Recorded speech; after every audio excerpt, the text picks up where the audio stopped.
Sarah Martinez clutched her worn leather bag tightly as she approached the towering iron gates of Blackwood Manor. The October wind howled through the ancient oak trees, their skeletal branches casting eerie shadows across the moonlit path.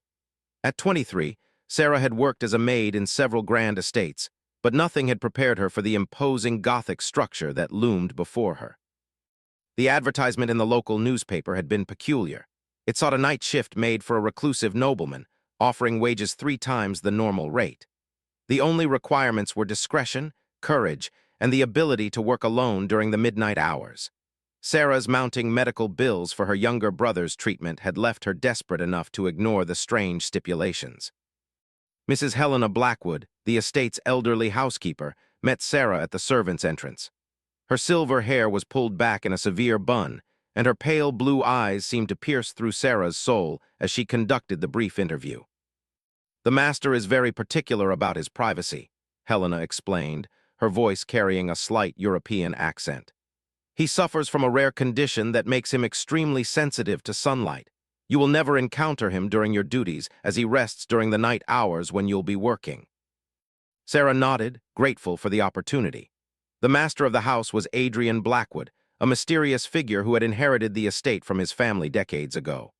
Local townspeople whispered stories about the Blackwood family, tales of strange disappearances and unexplained phenomena, but Sarah dismissed these as small-town gossip. Her first night began at midnight sharp.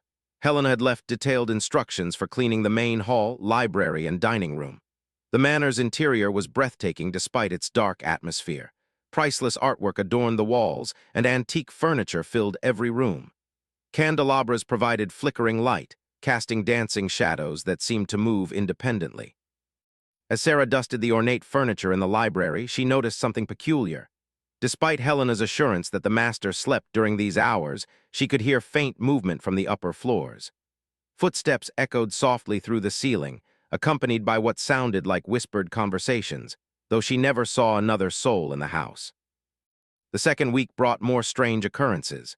Sarah began finding fresh glasses of wine left half empty on tables she had just cleaned. Books appeared open to pages about ancient folklore and mythology, subjects she was certain hadn't been displayed the previous night. Most unsettling were the roses. Fresh red roses appeared daily in crystal vases throughout the house, their petals perfectly intact despite no apparent source or caretaker. During her third week, Sarah's curiosity overcame her caution. While cleaning the grand staircase, she noticed a portrait that seemed to watch her every movement. The painting depicted a handsome man with piercing dark eyes and aristocratic features, bearing a striking resemblance to old photographs she had seen of the Blackwood family. The nameplate read, Adrian Blackwood, 1891. The date puzzled Sarah. If this portrait was painted in 1891 and Adrian was the current master of the house, either this was a different Adrian or something wasn't right about the timeline. She made a mental note to research the Blackwood family history at the local library during her days off. Her investigation revealed disturbing information. Records showed that Adrian Blackwood had inherited the estate in 1920 at age 28. Newspaper clippings from the 1920s, 1950s, and 1980s all described the same Adrian Blackwood, always appearing to be the same age, always described as a reclusive nobleman who avoided public appearances. Sarah began paying closer attention to details during her nightly duties. She noticed that the house's temperature remained unnaturally cold, even with fireplaces burning throughout. Mirrors throughout the manor were covered with dark cloth, and she never found any photographs of the current Adrian Blackwood, only old portraits and paintings. One particularly stormy night in early November, Sarah was cleaning the dining room when she heard a crash from upstairs. Her instructions were clear: never venture to the upper floors under any circumstances. But the sound was followed by what appeared to be a cry for help, faint but unmistakably human. Sarah stood frozen, dust cloth in hand, debating whether to investigate or flee. Her conscience won over her fear. If someone was injured and needed help, she couldn't simply ignore it. She grabbed a candelabra and began climbing the forbidden staircase. The upper hallway was even colder than the rest of the house. Portraits of the Blackwood family lined the walls, their eyes seeming to follow her progress. She followed the sound to a heavy wooden door at the end of the corridor. Light flickered beneath the door frame, and she could hear labored breathing from within. Sarah knocked softly, Hello, is someone hurt? Do you need help? The breathing stopped abruptly. After a long moment, a deep, melodious voice responded, Please, don't come in, I'm unwell, just call for Helena in the morning. The voice was cultured, with a slight accent similar to Helena's. Sarah realized she was speaking to Adrian Blackwood himself. Are you certain you're all right? I have some medical training, Sarah lied, hopping to convince him to let her help. You shouldn't be here. Adrian's voice carried a note of concern rather than anger. It's dangerous for you. Please return to your duties. Sarah pressed her ear against the door. She could hear movement inside, but something seemed off about the sounds. They were too fluid, too graceful for someone who was supposedly ill or injured. I can't leave knowing someone might be hurt, Sarah insisted. At least let me see that you're okay, or I'll have to call for emergency services. A long silence followed. Finally, Adrian spoke again, his voice barely above a whisper. If I allow you to enter, you must promise me something. No matter what you see, you cannot scream, you cannot run, and you must swear on your life that you will never speak of this to anyone. Sarah's heart pounded. Every instinct told her to flee, but her stubborn nature and genuine concern for another human being kept her rooted in place. I promise, she whispered back. She heard footsteps approaching the door, followed by the sound of multiple locks being undone. The door opened slowly, revealing darkness beyond. A pale hand emerged from the shadows, gesturing for her to enter. Sarah stepped across the threshold, her candelabra illuminating a luxurious bedroom. Heavy curtains blocked out any possible light from outside, and the room was furnished with antiques that appeared to be centuries old. But it was the occupant of the room that made her breath catch in her throat. Adrian Blackwood stood before her, and he was impossibly beautiful. His dark hair fell in waves to his shoulders, framing a face with sharp cheekbones and full lips. His skin was pale as marble, and his eyes were the deepest shade of blue she had ever seen. He was tall and lean, dressed in an elegant black shirt and trousers that seemed to belong to another era. But it wasn't his otherworldly beauty that made Sarah's candle tremble in her hand. It was the way he moved, too fluid, too graceful for any human being. And when he smiled apologetically, she caught a glimpse of elongated canine teeth that gleamed in the candlelight. Forgive me for the deception, Adrian said, his voice like velvet. I am indeed unwell, though not in the way you might understand. Sarah stood transfixed, her mind struggling to process what she was seeing. All the strange occurrences, the cold temperature, the covered mirrors, the mysterious timeline, everything suddenly made sense in the most impossible way. She began, but couldn't finish the sentence. A vampire, Adrian completed gently. Yes, I am, and you, dear Sarah, have just made a choice that will change both of our lives forever. The candlelight flickered between them as Sarah realized she was standing face to face with a creature that shouldn't exist, in a situation that would test everything she believed about the world, about right and wrong, and about the nature of humanity itself. Sarah's candle flickered wildly in her trembling hand, casting dancing shadows across Adrian's pale features. Her mind reeled with the impossibility of what she was witnessing, yet every detail confirmed the truth her rational mind wanted to reject. The elongated canines, the ethereal beauty, the unnatural grace, all pointed to one inescapable conclusion. Please sit down before you fall, Adrian said softly, gesturing to an ornate chair near the fireplace. I know this is overwhelming. Sarah remained frozen, her eyes locked on his face. This isn't possible. Vampires don't exist. They're just stories, folklore, movies. I assure you I am quite real, Adrian replied with a sad smile. Though I understand your disbelief, I've spent decades perfecting the art of remaining hidden from the world. Despite her shock, Sarah found herself studying Adrian more carefully. His clothing, though elegant, seemed to belong to different eras, the cut of his shirt reminiscent of Victorian fashion, his boots crafted in a style she'd seen only in historical photographs. Even his speech patterns carried the formality of a bygone age. How old are you? She whispered. I was turned in 1863, Adrian answered honestly. I've been master of this estate for over a century, though the world believes different men of the same name have inherited it through generations. Sarah's legs finally gave way, and she sank into the offered chair. The weight of this revelation crashed over her like a tidal wave.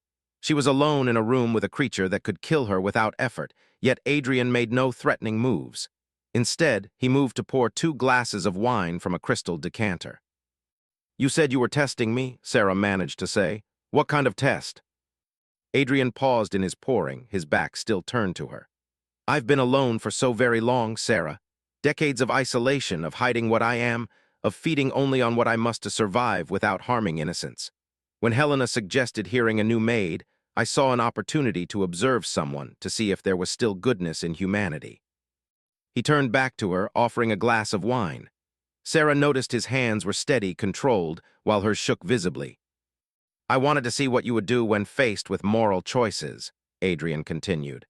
"Would you steal from a wealthy master who would never notice? Would you snoop through private belongings? Would you flee when faced with something you didn't understand?" Sarah accepted the wine but didn't drink. "You've been watching me work." "Every night," Adrian admitted. "I never truly slept during your shifts. I observed from the shadows, through hidden passages built into these old walls. I watched you tend to tasks no one would ever inspect. I saw you carefully straighten books that had been deliberately left askew, dust furniture that was already clean, and handle priceless artifacts with the same care you'd show your own possessions."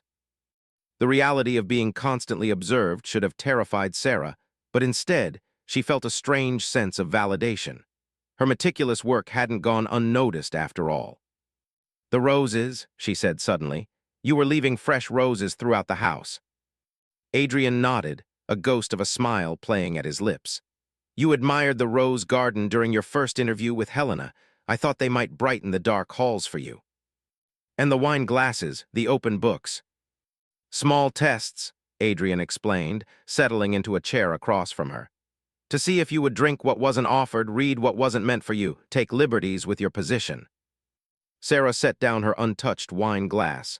"Why does any of this matter to you? What do you need from me?" Adrian was quiet for a long moment, staring into the fire. When he spoke, his voice carried centuries of loneliness. "I've forgotten what it means to trust someone, to have a friend, to be seen as something other than a monster. Helena has served my family loyally for 50 years, but even she fears what I am. Helena knows. Helena knows everything. She's helped maintain my secret, managed the estate's affairs, ensured I could exist without arousing suspicion. But our relationship is one of mutual necessity rather than companionship." Sarah studied Adrian's profile in the firelight. Despite his supernatural nature, she could see genuine pain in his expression, a loneliness so profound it made her heart ache. "What happens now?" she asked. "Now that I know the truth?" "That depends entirely on you," Adrian replied, meeting her eyes. "You have 3 choices, and I will honor whichever you select." Sarah waited, sensing the weight of his next words. "First, you can leave tonight. I'll provide enough money to support your brother's medical treatments for the next 5 years, and you can disappear from this place forever. I'll alter your memories so you remember only working for a reclusive but human employer." The offer was tempting, solving her most pressing problem while freeing her from this impossible situation. "Second, you can stay and continue as my employee, knowing what I am but maintaining our current arrangement. You would work nights, I would remain hidden, and we would coexist as we have, except now you would understand the truth behind the strangeness." Sarah considered this option. The work was easy, the pay excellent, and now that she knew the truth, the mysterious occurrences would no longer unnerve her. "And the third option?" she prompted. Adrian hesitated, as if afraid to voice the possibility. "The third option is that you could choose to truly know me, not as an employer, not as a monster to be feared, but as a friend, someone I could speak with, share my thoughts with, be myself around without pretense or hiding." The vulnerability in his voice caught Sarah off guard. Here was a being of immense power, asking not for submission or servitude, but for simple human connection. "If I chose the third option, what would that mean exactly?" "It would mean conversations like this one. It would mean I could show you the parts of this estate I've kept hidden. A library filled with books spanning centuries, art collections gathered from around the world, gardens that bloom year-round through methods you might find unusual." Sarah found herself leaning forward, intrigued despite her fear. "It would mean," Adrian continued, "that I could share stories of the things I've witnessed, the history I've lived through, the wonders and horrors of existing for over a century and a half. And perhaps you could share your world with me. The small joys I've forgotten, the simple pleasures I've missed while hiding in shadows." And the danger? Sarah asked. Surely there must be danger in befriending a vampire. Adrian's expression grew serious. I won't lie to you about what I am. I require blood to survive, though I've learned to sustain myself without harming innocents. I have strength that could crush you without thought, speed that could catch you before you could blink, and a thirst that occasionally whispers terrible suggestions. He paused, allowing the weight of his words to settle. But in over 160 years, I have never harmed an innocent person. I've never taken a life except in defense of others. I've spent decades learning control, discipline, and finding ways to satisfy my nature without becoming the monster that legend suggests I should be. Sarah absorbed this information, weighing the risks against the unprecedented opportunity before her. She thought of her brother, recovering in a hospital bed, of her stack of unpaid bills, of her solitary life cleaning other people's homes while remaining invisible to the world. How do you feed without harming people? She asked. Adrian smiled grimly. The modern world provides certain conveniences. Blood banks occasionally dispose of expired supplies. There are also those who willingly provide what I need in exchange for other services, healing touches that can cure illness, strength to help those who have no other protection. You can heal people. Another gift of my condition. My touch can mend bones, cure diseases, extend. I've helped Helena maintain her health for 50 years beyond what nature intended. I've anonymously aided others when I could do so without revealing my nature. The revelation added another layer of complexity to Adrian's character. He wasn't just a monster struggling with bloodlust. He was using his supernatural abilities to help others. Why are you telling me all this? Sarah asked. Why risk exposing yourself? Because I'm tired, Sarah. Tired of existing without truly living. Tired of hiding from connections that could bring meaning to immortality. And because in watching you these past weeks, I've seen a kindness and strength that gives me hope. Adrian stood and walked to the tall windows, pulling aside the heavy curtains slightly. Dawn was still hours away, but Sarah could see storm clouds gathering in the distance. I've made this choice before, he said quietly. Twice in the past century, I've revealed myself to people I thought might understand, might accept what I am. What happened to them? Adrian's shoulders tensed. The first ran screaming into the night and was found the next morning, having suffered a complete mental breakdown. She spent the remainder of her life in an asylum, insisting she had met a demon. I altered her memories, but the damage to her mind was already done. Sarah felt a chill that had nothing to do with the room's temperature. The second, Adrian continued, seemed to accept what I was. For 3 months, we maintained a friendship much like what I'm offering you. She would visit in the evenings, we would talk for hours, and I began to believe I had found someone who could see past the monster to the man I still tried to be. What went wrong? She became obsessed with the idea of joining me, of becoming like me. She begged me to turn her into a vampire, insisted that our friendship could only be complete if we were the same. When I refused, explaining that I would never curse another soul with this existence, she became angry, then desperate. Adrian turned back to face Sarah, his expression haunted. She threatened to expose me to the authorities, to the press, to anyone who would listen. I was forced to alter her memories completely and send her away. She now lives a normal life in another state, with no recollection of our time together or of my true nature. The weight of these confessions settled over Sarah like a heavy blanket. Adrian wasn't just offering her friendship. He was taking an enormous risk, one that had already led to heartbreak and betrayal. Why me? She whispered. After those experiences, why are you willing to try again? Adrian returned to his chair, his movements graceful despite the obvious emotional weight he carried. Because in watching you, I've seen something different. You don't seek excitement or danger for its own sake. You work hard for the people you love, you treat even the most mundane tasks with dignity, and you face the unknown with courage rather than recklessness. He leaned forward slightly, his blue eyes intense in the firelight. When you heard what you thought was someone in distress, you didn't hesitate to help, even though it meant breaking rules that could cost you your job. That kind of innate goodness is rare, Sarah. It's what gives me hope that perhaps this time could be different. Sarah stood and walked to the fireplace, needing movement to help process everything she'd learned.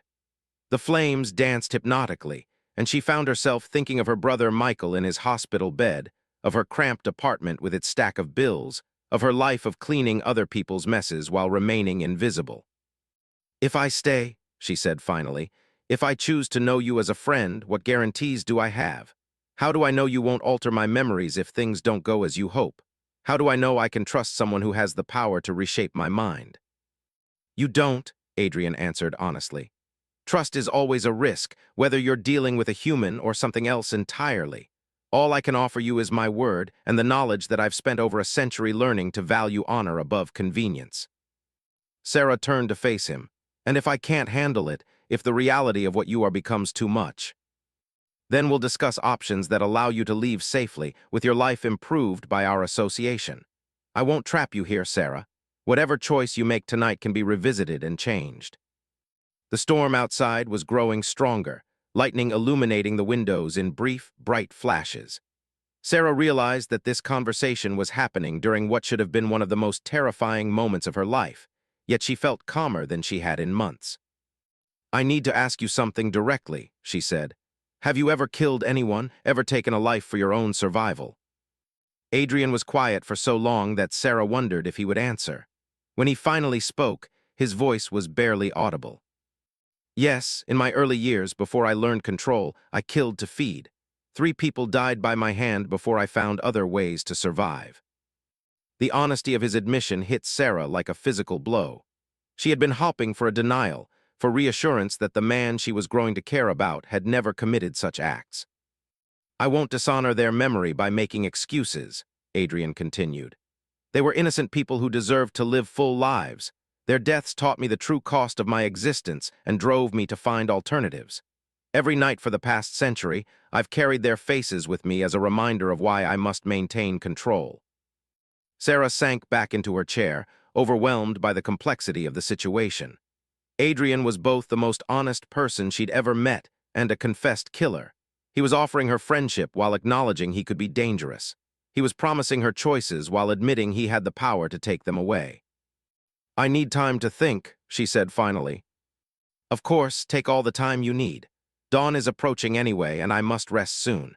You're welcome to continue your regular duties tonight, or you can retire early if you prefer." Sarah stood to leave, then paused at the door. "Adrian." "Yes. Thank you for being honest with me, even about the difficult parts." Adrian's smile was sad but genuine. "If we're to be friends, Sarah, it must be built on truth, even uncomfortable truth." As Sarah descended the forbidden staircase, her mind churned with everything she'd learned. Behind her, she heard Adrian moving about his room, preparing for the daylight sleep that would claim him for the next several hours. She had until the next nightfall to make a decision that would reshape her entire understanding of the world and her place in it. The choice between safety and the unknown, between a simple life and an extraordinary one, between fear and the possibility of a friendship unlike any other in human history. The storm outside mirrored the tempest in her heart as Sarah Martinez faced the most important decision of her life. Sarah spent the day in her small apartment above the town's bakery, staring at the ceiling as rain pelted her windows. Sleep eluded her completely as Adrian's words echoed in her mind. Every time she closed her eyes, she saw his pale face in the candlelight, heard the loneliness in his voice, felt the weight of the impossible choice he'd offered her. By noon, she had made a list of pros and cons, crossed it out, and started again 3 times. The practical side of her mind screamed warnings. He was a killer, a monster, a creature capable of erasing her memories or worse if she displeased him. But another part of her, the same instinct that had driven her up those forbidden stairs, insisted there was more to Adrian Blackwood than the sum of his supernatural nature. She thought about her brother Michael, still recovering from his surgery. The medical bills continued to mount, and her current savings wouldn't last another month. Adrian's offer of financial security was tempting beyond measure, regardless of which option she chose. But money wasn't the only factor pulling her back to Blackwood Manor. In their brief conversation, she had glimpsed something in Adrian that resonated with her own sense of isolation. They were both outsiders in their own ways, she, a working-class woman invisible to the wealthy families she served, and he, an immortal being forced to hide his true nature from the world. As evening approached, Sarah found herself walking the familiar path to the manor without having consciously decided to return. Helena met her at the servants' entrance, her sharp eyes studying Sarah's face intently. You look as though you haven't slept, Helena observed. Perhaps you should return home and rest. I'm fine, Sarah replied, though she knew her appearance told a different story. Has Mr. Blackwood left any special instructions for tonight? Helena's expression grew knowing. He has requested that you join him in the library at midnight, should you choose to return this evening.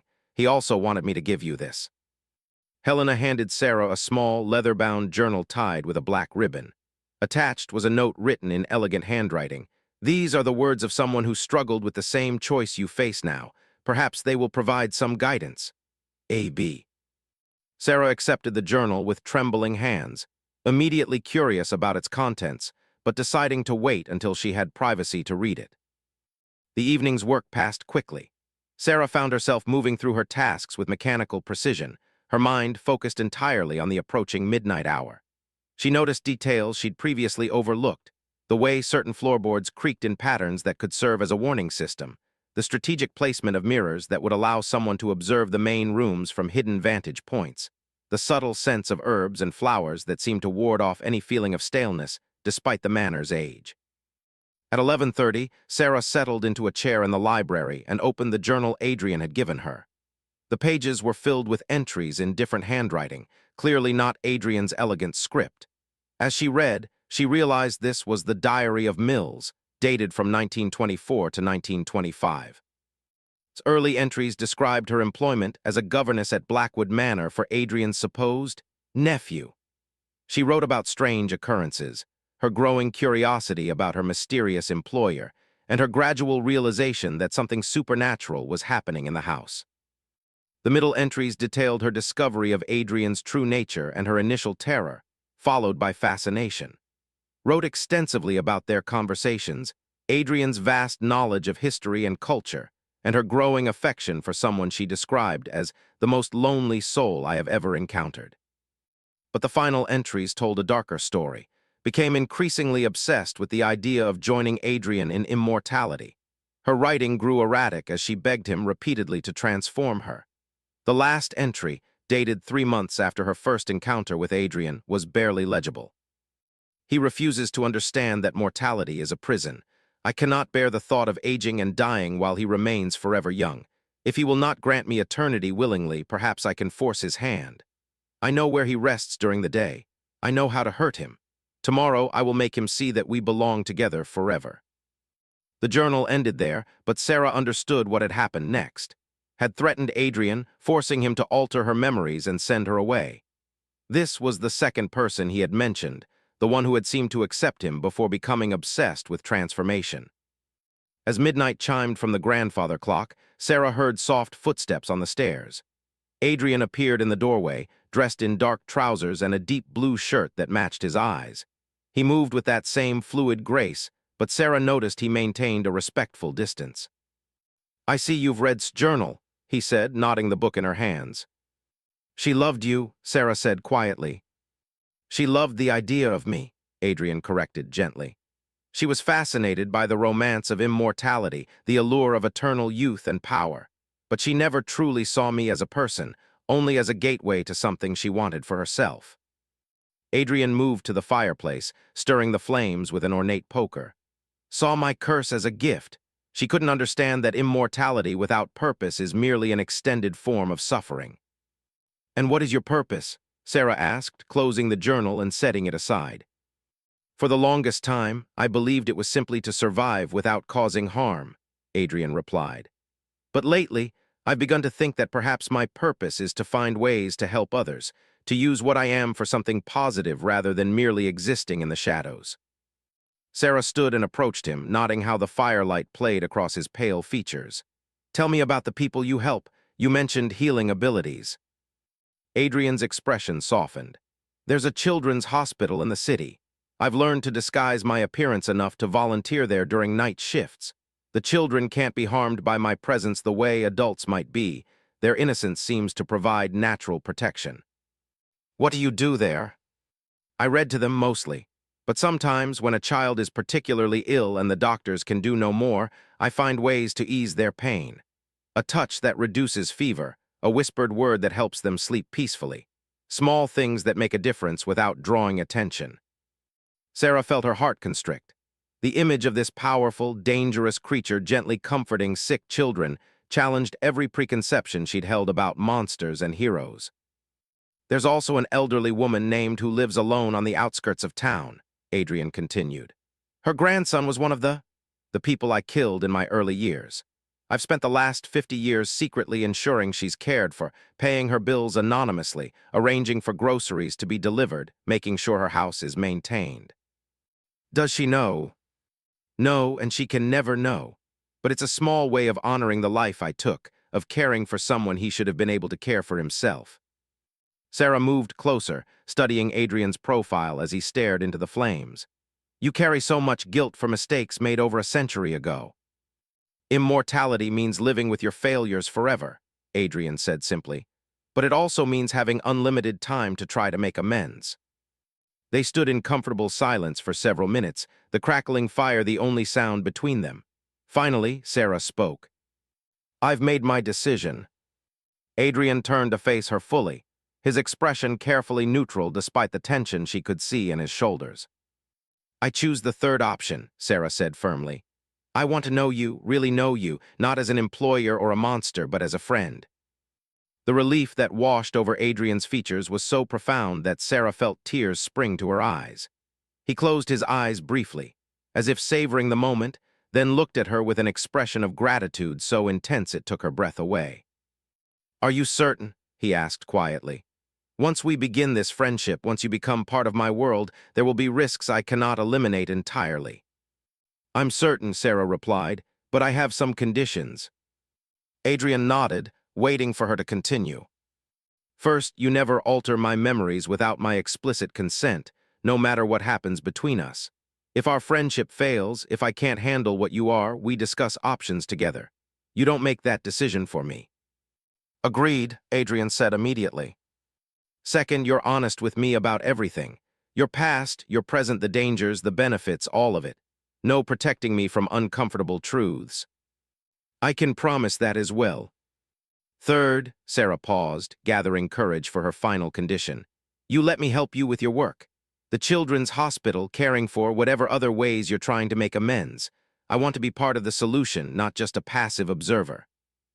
Adrian's eyes widened slightly. Sarah, that would mean. It would mean I'm fully choosing this life, this friendship, this purpose, she finished.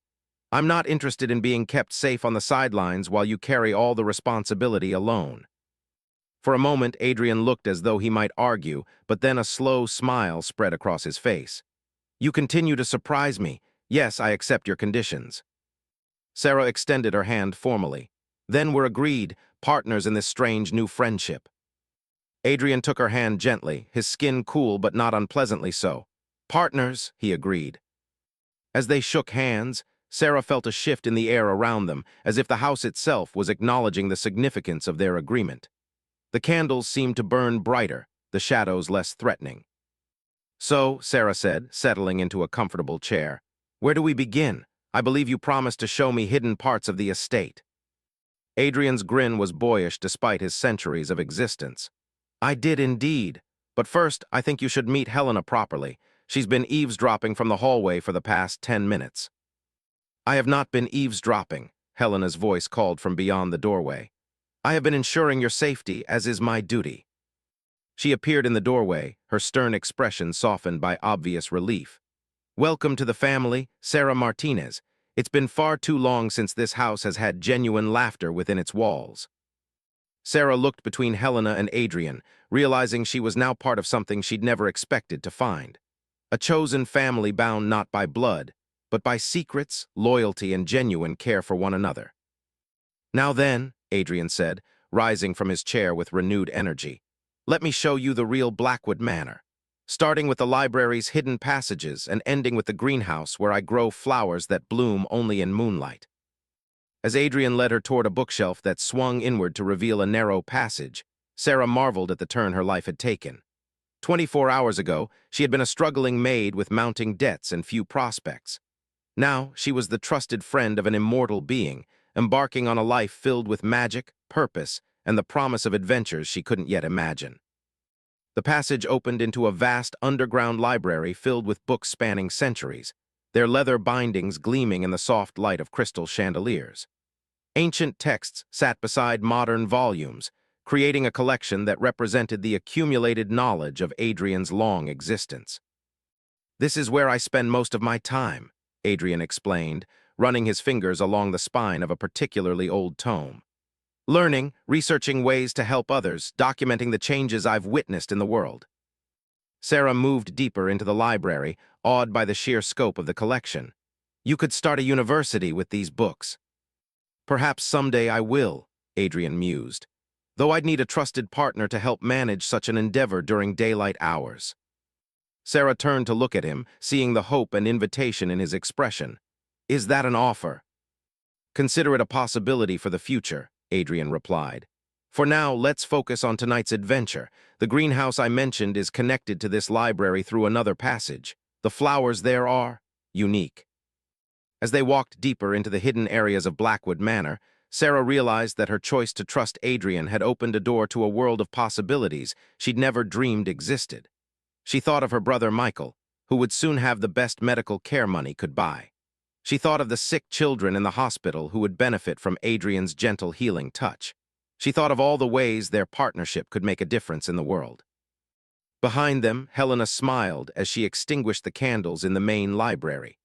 The master of Blackwood Manor was no longer alone, and for the first time in decades, the future held promise rather than mere survival. Outside, the storm had passed, leaving the sky clear and full of stars. The manor itself seemed to settle into a peaceful quiet, as if it too was content with the changes that had taken place within its walls. Sarah Martinez had chosen to see past the monster to the man, and in doing so, she had not only transformed her own life, but had given Adrian Blackwood something he had thought lost forever: hope for true companionship and the possibility of redemption through friendship and shared purpose. Their story was just beginning, but already it was clear that her choice in the dark had indeed changed everything, creating ripples that would extend far beyond the walls of Blackwood Manor and into the lives of everyone they would touch together in the years to come.